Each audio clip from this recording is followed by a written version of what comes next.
Then we've been talking about enzyme kinetics. You just took a quiz that had enzyme kinetics on it. We're going to finish that up today. We are talking about inhibitors. So last time we talked, on Wednesday, we were talking about there are 4 types of non-covalent inhibitors.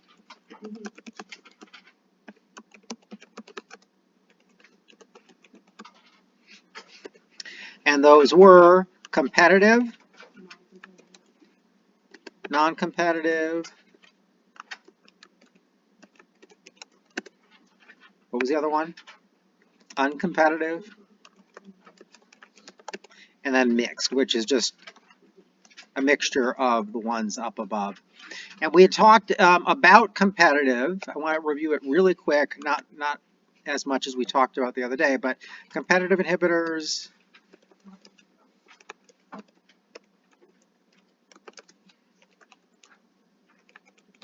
Competitive inhibitors are going to compete with the substrate for the active site of the enzyme.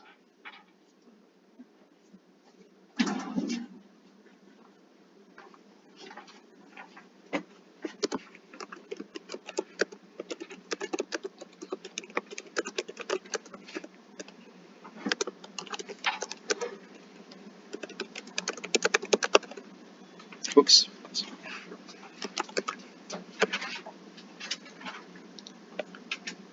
Okay, so that's how they work. And then when we think about our various graphs, so we have 2 different graphs that we could do of our kinetic data. We could be graphing, we can do a Michaelis-Menten plot, which would be you vary your substrate, you measure that initial rate, you'll be doing this next week, and you get that initial rate at various substrate concentrations, you will get a curve that looks like this. And then from that, we have a Vmax and stuff. You can recover the Vmax with a competitive inhibitor because you can just add more substrate. If you add enough substrate, it outcompetes the competitor, even if it's the substrate, the competitor, or it's the inhibitor, even if the inhibitor is really strong binding. So in other words, it's going to take longer to get to the maximum velocity, but it will still get up there. So this is no inhibitor. And then this is inhibitor. And we talked about how you get a Km and you get a Vmax off of this sort of graph. So I'm just going to leave that for now. We can also have a Lineweaver-Burke plot, which is 1 over substrate concentration and 1 over velocity. And so if I have my no inhibitor, it looks like this. We can get the same Vmax, right? And what's my intercept here? Remember, our Lineweaver-Burke plot looks like this. The equation, 1 over V naught is equal to Km over Vmax times 1 over substrate concentration plus 1 over Vmax, right? So if my Vmax doesn't change with my inhibitor, right, I'm gonna end up with the same Vmax, and my intercept V is the 1 over the Vmax. And so my inhibitor plot is going to cross on that y-axis for a competitive inhibitor. They're going to cross at the same point, okay? At least to the extent that your data is perfect enough. So you notice I didn't exactly cross them because that's my artistic skill. But where'd it go? There it is. Oh, whoops. All right, well, we'll have to go backwards at some point. Here's an example. We may work this for a problem in a little bit. This is an example of real-life data I grabbed randomly off the internet. I don't know what it is. I'll just make up what it's for. But what kind of inhibitor is that? That's a competitive inhibitor, even though it's crossing a little off of the y-intercept, right? Okay. So real data is not going to be perfect. And the reason I'm pointing that out is you should always think about this when we're gathering data in lab. Look at your thing, think about what you think it's most likely to be. We're actually not going to do inhibitors this semester. Okay, so that's competitive inhibitors. Any questions? Chloe looks so happy about that. I was thinking we just really should, but I don't think I can make it work. Okay, so our second type of inhibitor is going to be a non-competitive inhibitor.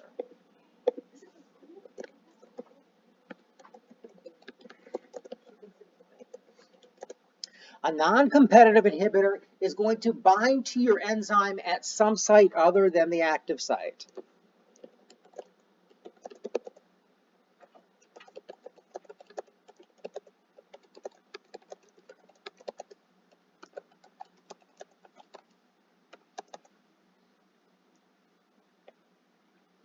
All right, it's going to, by doing so, it's going to cause some sort of shape change that results in a slower reaction.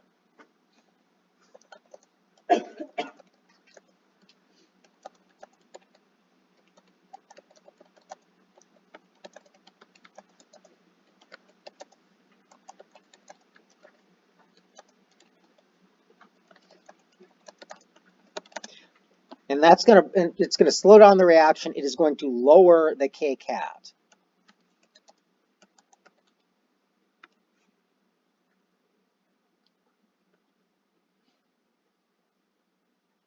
So what was kcat again? The turnover number. So in other words, if you were to tell me, what does that mean in regular words? It's the max number of substrates that can be turned into product in a given time, right? It's the max number of, more specifically, it's the max number of product molecules that an enzyme could possibly make. Yes? By doing so, it causes some sort of shape change that results in a lower the kcat, in a lower kcat.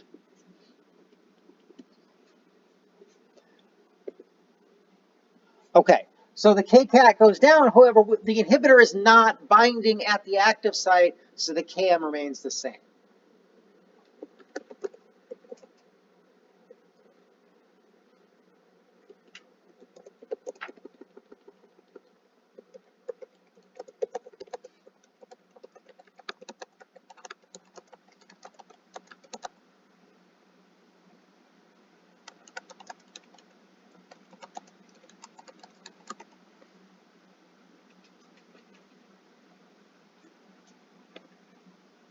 All right, so let's think about what that looks like on our graphs. Let's start.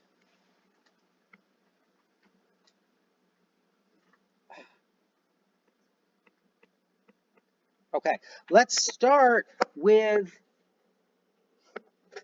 our Lineweaver-Burke plot, because that's actually a little easier to think about for this, right? So if we have a Lineweaver-Burke plot, I have 1 over substrate concentration here, and I have 1 over initial velocity right here, and I have my no inhibitor. How do I get my Km off of this plot? It's going to be the x, not the middle 50% is for the other plot, so we'll do that. But you're right, that's one of them. But it's going to be our x-intercept, right? Where y is equal to 0. So if I follow this out, this right here, remember we proved the other day, is negative 1 over Km, right? And so we're going to have an intercept. I'm going to run way off my plot here. But it's going to go through that point, and this is inhibitor. Inhibitor will always be the top line, or always compared to no inhibitor. You should, as you add inhibitor, you should get a higher and higher slope for this plot because the reaction's going slower, and 1 over slower is a bigger number. Okay, questions? See where those are? And then, so if we think about our Michaelis-Menten plot, that is going to be a substrate. We have substrate versus initial velocity. This is our no inhibitor.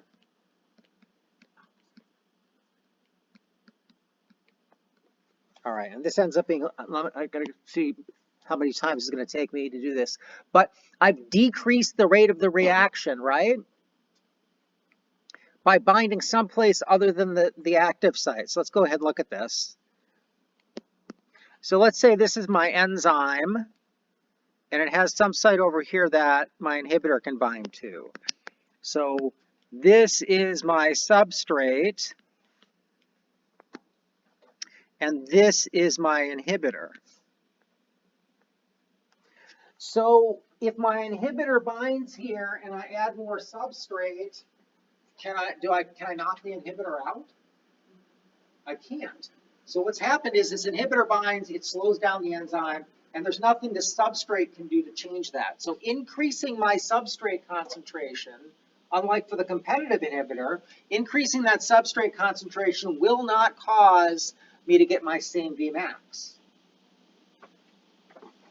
So what we expect here is, I'm going to need to draw. So remember our Km for these plots are we go at half of the Vmax and follow it down, right? So let's imagine that. And so for this one, I'd go over to half. Well,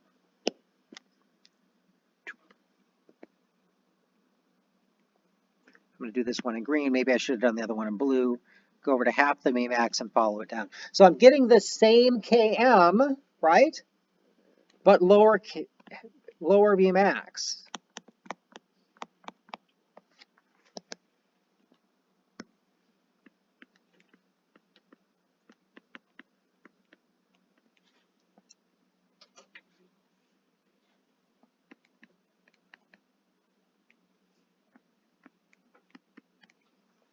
Does that make sense?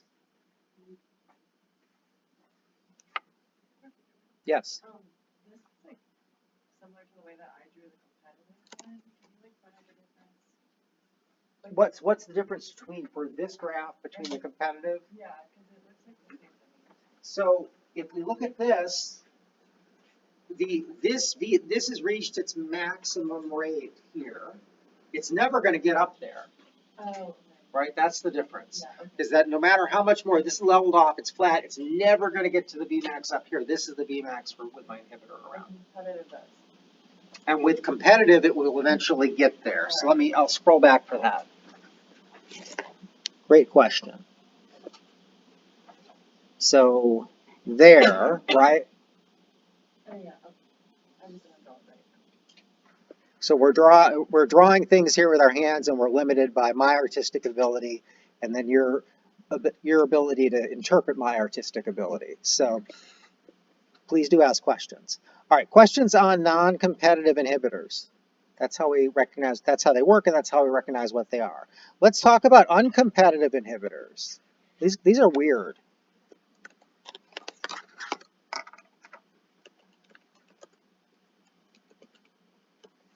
So an uncompetitive inhibitors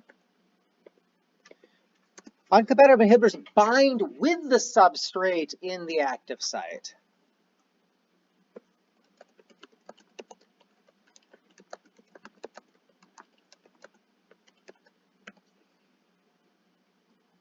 Okay, by doing so, what they're going to do is they're going to actually decrease the Km and decrease the rate. So decrease, they're making tighter binding, okay?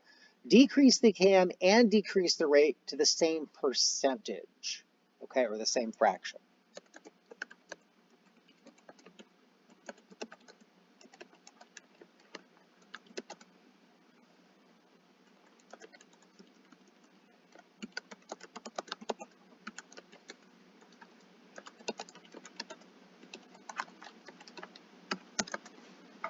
All right, so we're going to get some really interesting graphs from these. Competitive. Is that just not a word? No, it's a word.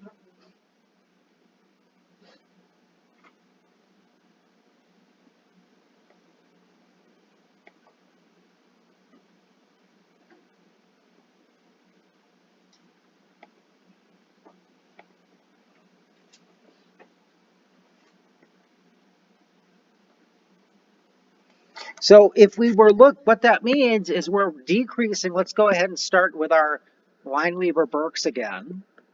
It's most obvious on the Lineweaver-Burks. All right, so what that means is if this is my no inhibitor,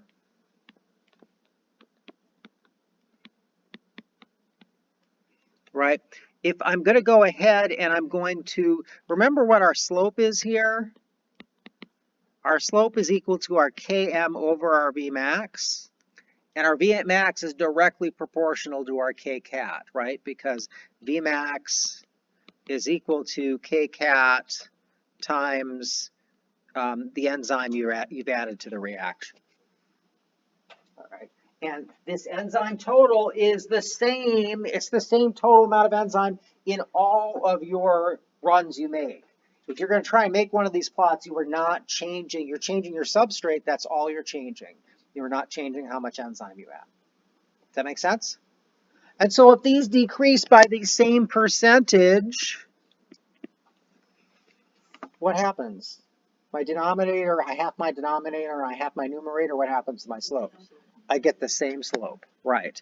And so what happens is you end up with this, but your Km does get smaller, and so this is inhibited. Inhibitor. I mean, it is inhibited. Okay, does that make sense? And so, what was that? Can you like conceptually explain this one? Yeah, so conceptually what's going on is we've got our enzyme, right? Our enzyme has a substrate that it can bind. So let's do our little, our substrate binds here. And at the same time, you have maybe your inhibitor is bound to your substrate and your enzyme in the active site. Okay? And essentially, if we want to think about it with a free energy diagram, what you can think about is, so I've got energy over here, right? And my normal reaction, I'm going to go from substrate to products, like that. Let's say that's my normal, that's no inhibitor. And what you're doing is you're binding to that substrate. You're making the substrate more stable by binding to it in the binding pocket. Okay, so you make more connections. More connections and more bonds, it releases energy, it makes it more stable. And so with inhibitor, this changes. Okay, the substrate is now more stable, or I guess the way we should think about it, the way it's shown in our stickase diagram, is essentially we bind to the enzyme and you do that. Okay, so this is our enzyme substrate complex here.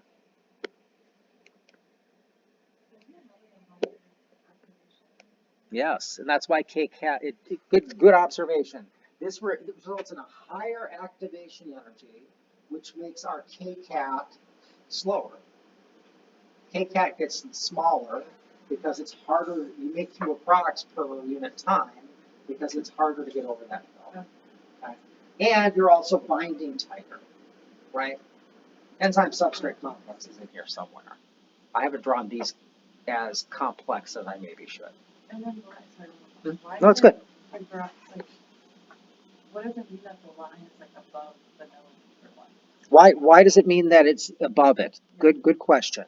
So we're plotting for this plot, we're plotting 1 over V naught, and it's slower because it's inhibited. The inhibited reaction is slower, making V naught a smaller number. 1 divided by a smaller number is a larger number. Right? So you said it increases the activation energy, which It's going to increase the activation energy. increases K. It is not, both are happening. Essentially, you're binding to this substrate in the pocket. You're binding it tighter, but the substrate isn't what we need to do. The substrate doesn't affect what our transition state is. So you bind tighter, and as a result of binding the substrate itself tighter, it makes it harder, it makes our activation energy higher. So this goes down, which makes this bigger. Yes?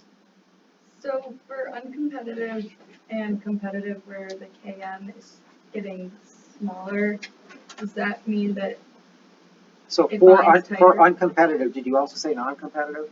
And competitive For competitive, right, okay. and uncompetitive? where the KM is changing? I don't know. The KM is, let's take a look at this. So when we look at our KM here, right? The KM is changing for both uncompetitive and competitive. Remember that this intercept here,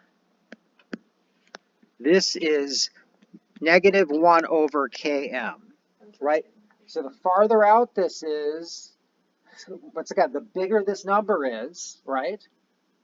And then the bigger this number, the more negative, right? Then the more negative, 1 divided by a bigger number is a smaller number. Yes?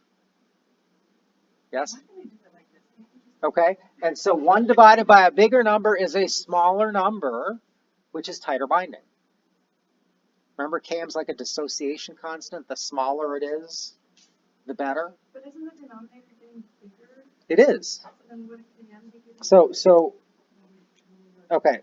So let's say this is, let's put some numbers into it. Let's say this right here is 1,000 or it's 2,000, right? -1,000 or -2,000. If I go ahead and that's equal to -1 over Km, right? So Km for this one, we'll call this Km1. Km1 is going to be equal to 0.00. I'm going to just take the inverse of it, right? So it's going to be 0.001, right? And then whatever my units are. My units are going to be, let's say it's molar. Horrible drug.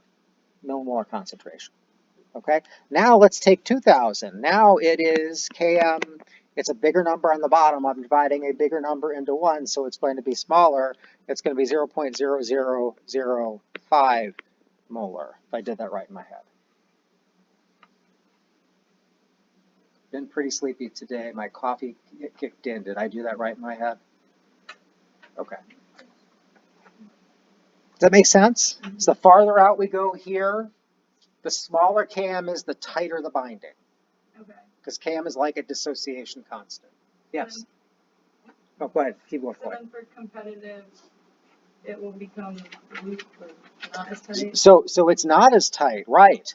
Great. So if we go up here and we look at this graph for competitive and we look at where things are intersecting our x-axis, right? The inhibitor here is actually closer over here, and so Km is a bigger number for the inhibitor.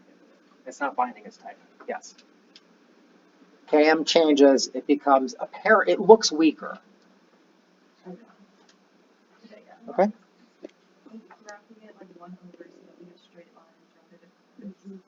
That's what the Line-Berg plot is about. It's about graphing 1 over. Everybody still expects you to know that sort of thing. It's good number sense anyway, right? But that's what I like about hand graphing. You guys probably hate it and don't, it's caveman stuff, right? But caveman has good number sense because caveman must graph. So, but yes, but nowadays, if you're doing this sort of analysis, you just feed your data into a computer and it solves this exactly for you. Not exactly, but it solves it as best it can for you. But you still might show this in a paper.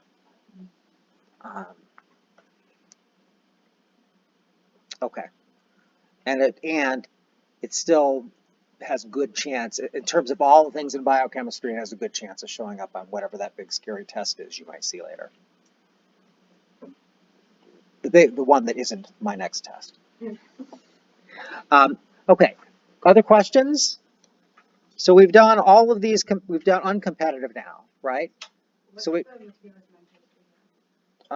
that's a good question. So let's go ahead and do a Michaelis-Menten plot, and let's see how well. These are always a little bit iffy. Let's see how obvious it is. So this is our no inhibitor, right? And so then what do we need to do? We need to make our Vmax lower, right? Because our Kcat is getting lower. And we need to make our Km smaller as well, right? Okay, so let's see if I can draw that. You might be getting a feeling that, you know, I might not ask you for this one, right? But let's go and try and draw it anyway. So we've got, so you're right, it's the Km is going to shift to the left for the inhibited. So let's do, I'm going to go ahead and do this. So this is about where I'd find my Km on this graph, right? For the not inhibited. And now my next inhibited has to go, oh, these are always tough. Like that maybe? And so then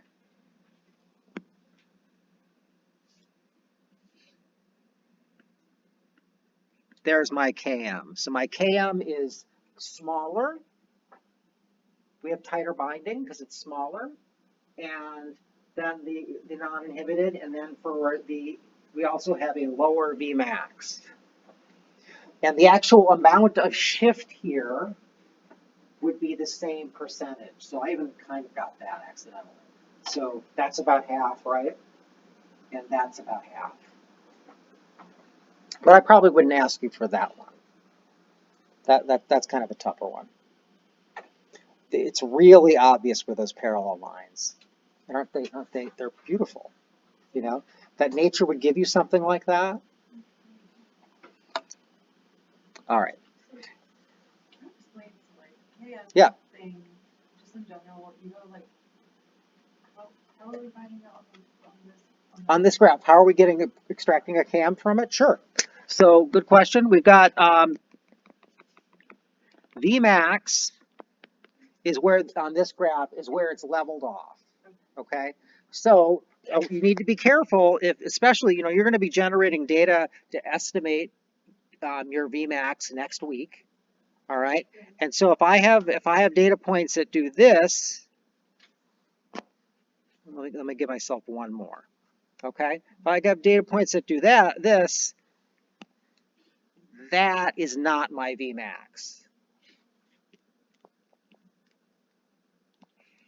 Okay. What I would do is I would look at this graph, and if I'm estimating, which you'll be doing next week, I would just kind of draw a line through it, draw the best line that I thought was the estimate through it, and then I would say, okay, this is where I think it's going to level off, and that's Vmax. You will do that by hand next week, right? You'll have your data. It'll be on Excel. You won't be plotting by hand. It'll be on Excel, but you're not going to fit it with some line in Excel. You just kind of look at it and you go, okay, I think it's going to level off about there. Because it's just an estimate for the next week's kinetics. Other questions? These are all good questions. Yeah, Daniel. You were talking about estimating. Why wouldn't you just put it into a line revert plot and use the data? You could do that too if you wanted. Yeah.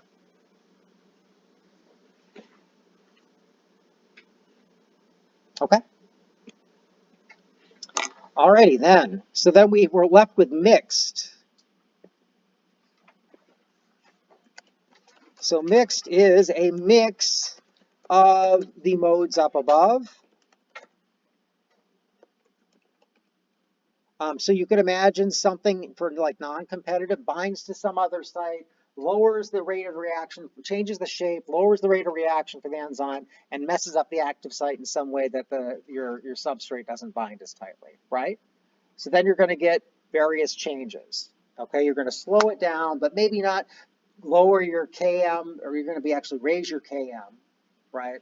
So things aren't going to work out that way. So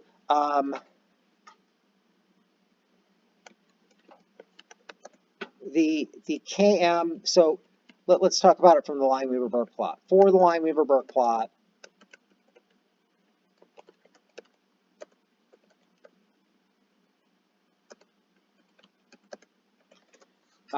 you don't get parallel lines, you don't get crossing at the x-intercept, you don't get crossing at the y-intercept.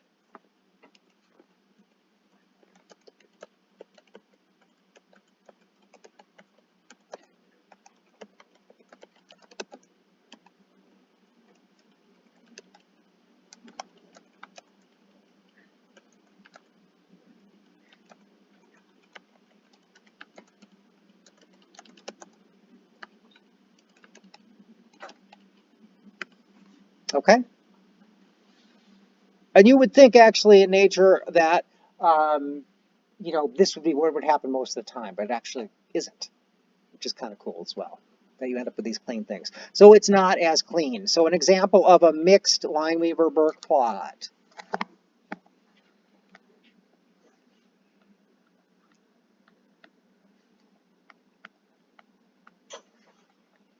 would be, you know, something like this. Oops, not that.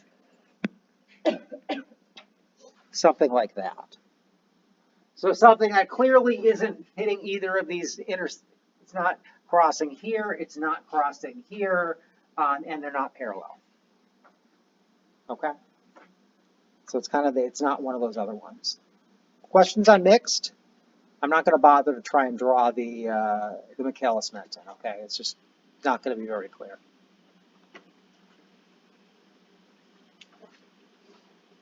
Okay. All right, then let's go on. I want to talk about, there's a cool thing. I want to talk about something that gets used in drug design. It's called transition state analogs.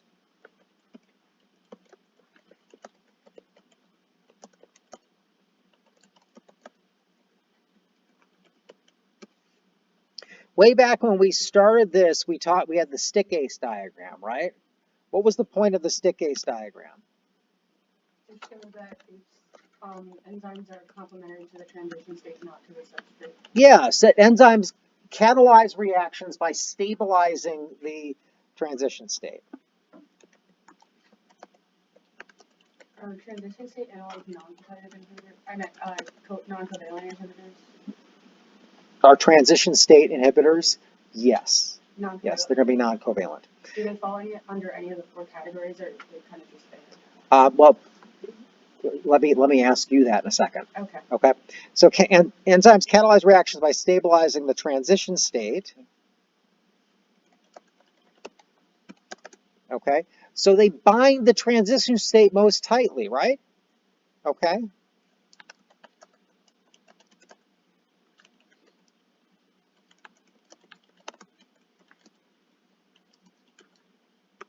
So what we had in that stick-ace diagram was that if this was substrate and this was product, that this was uncatalyzed, and then this is catalyzed, indicating a tight binding of the transition state, right? Their bumps were a little more complex, okay? But tight binding to transition state. Okay, and then remember, I just drew you a graph of this. This is tight binding.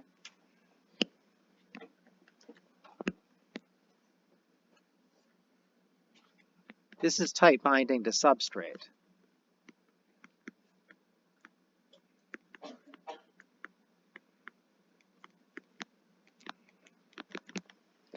So if enzymes bound tightest to the substrate, what you'd have is you'd have a higher activation energy here, right?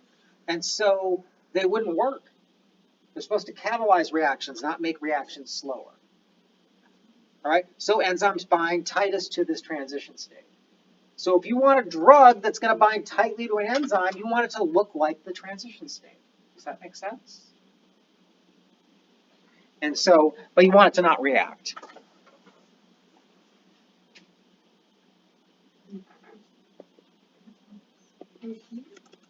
Yes. Yeah. Now, let me give you an example. So transition state animals.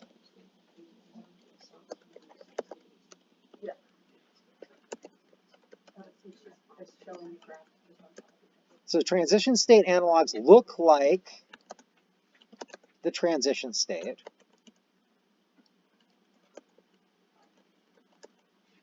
But they do not react. Where is something that looks like this transition state going to bind the enzyme? In the active site. So what kind of inhibitor is it? It's competitive inhibitor. Okay, does that make sense? Just based on where it's going to bind. Let's so there's some confusion about the graph I just drew. Let's see if I can quickly find the stick-ace graph, because that's really good at demonstrating this. All right, this looks like we weren't doing enzymes yet. And here we were doing enzymes. No, that's hemoglobin, and that's antibodies.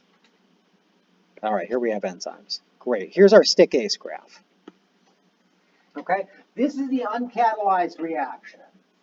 This is, see, they have slightly more complicated lines, but actually maybe it'll make more sense with those. So for binding, the enzyme that binds tightly to the substrate looks like this. Can you guys all see that from where you are? Okay, so you have a little bit of energy goes up, but then it comes down and binds that substrate tightly, and now we have a higher hill to get over to get to the product. So the reaction is slower. Here, if you have an enzyme your enzyme stabilizes the transition state, you bind your substrate, and then that's the binding of the transition state right there. Your hill is smaller, and it's easier to get to a product. Does that make more sense than my drawing? So what's the transition state analog do? It binds to this shape. So a transition state analog would look like this stick. Okay? So let's say we've got this stick, right, that has charges on it that can break. You'd make a transition state analog would look like this. I've got positive and negative charges, right? You put positive charges on it, but it would be something that won't break. It'd be a stick that was already in that shape, and maybe it's maybe a little flexible, so the amount of movement the enzyme would give, it's not going to break it. Does that make sense from the non-molecular explanation? Okay, but how is that different from this, from what we learned here? How is that different from this? Yeah. Well, right here we're talking about how you make a good drug, Okay. right? This is a drug.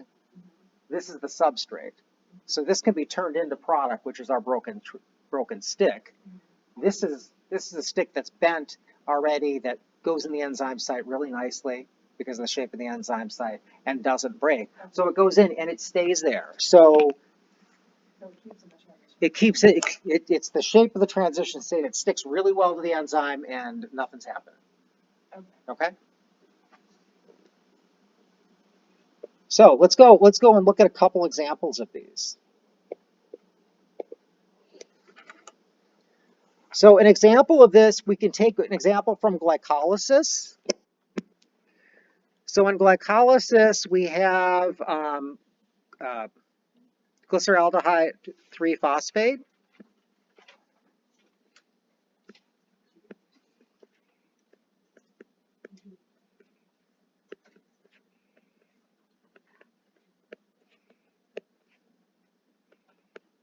Okay, glyceraldehyde 3-phosphate can be converted to dihydroxyacetone phosphate, and it goes through a transition state that looks like this.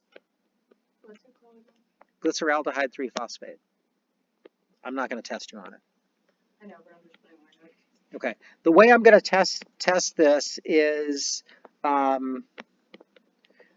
if I test this, and I have tested it before, I would give you like a reaction, show you the transition state, and give you a series of compounds and say which of these is the best inhibitor. And you're going to look for the one that looks like the transition state. Since I'm short on time, I'm not going to fix my color here. The color doesn't mean anything.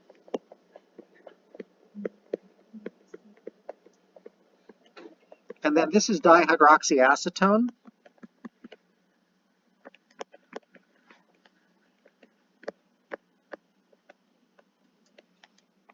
All right, I'll fix the color, sort of. All right, so this is my transition state.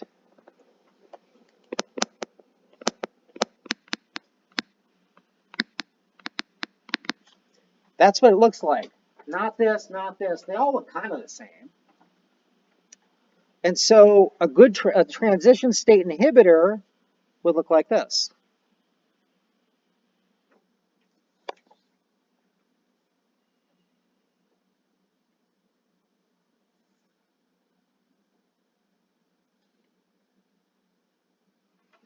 All right, I'm going to apologize here. I did not write down the structure of either the transition state inhibitor or I've actually shown you the transition state inhibitor. No, I haven't. I knew it had nitrogen. All right, so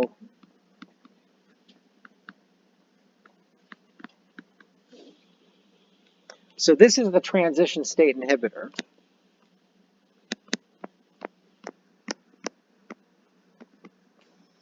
All right, and so this is a compound. Let's zoom out just a little bit so I can get it all on the screen. Maybe I can just copy it.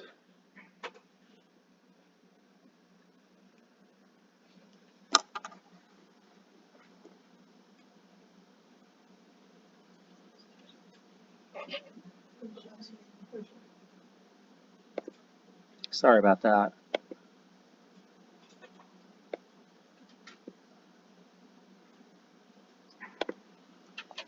Okay, so this is our transition state analog here. It looks like this, right? It has a hydroxyl. This has a hydroxyl. Okay? It has an O minus here. This has an O minus here.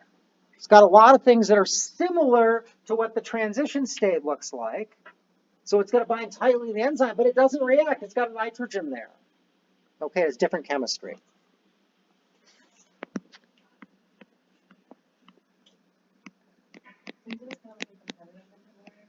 It is a competitive inhibitor.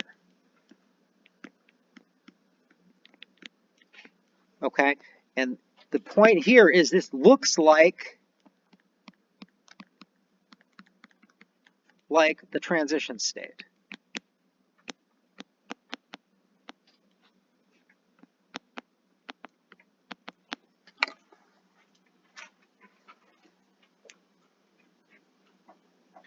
Okay, questions? All right, I'm gonna jump to the internet here and see if I can. Oh, actually, I have another one. We'll just use this one. I have another one that's based on adenosine. So we're gonna jump up to the top here. And here's another example. This is off of somebody's, this was out of the literature right here, and somebody was looking to inhibit this protease. And so what we've got going on here is 1, 2, 3, 4. This is protease reaction. It's the protease reaction, right? For a protease, what it does, we've got a peptide bond. It comes in here, it hydrolyzes the peptide bond, it has water across it, and now we end up with 2 peptides where we have 1, right? And this is the transition state.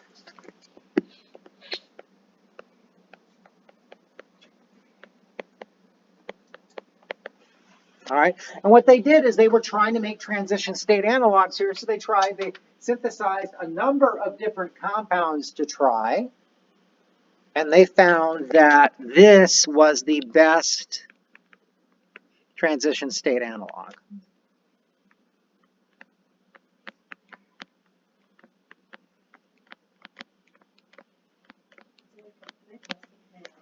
They tested them, yes. So they're going to be concerned really with the K-cats more than the KMs even.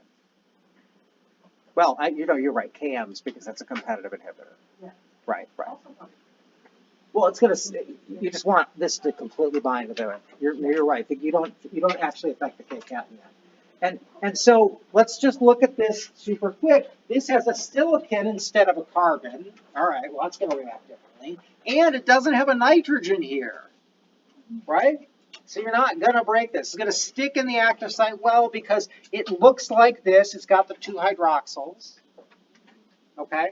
And it's got different atoms down here, so it won't react, right? If I give you a problem, don't stress out about telling that from that, from that, from that, okay? I'm giving this as an example of what these things look like. Mine will be more obvious. All right, you guys have a good weekend.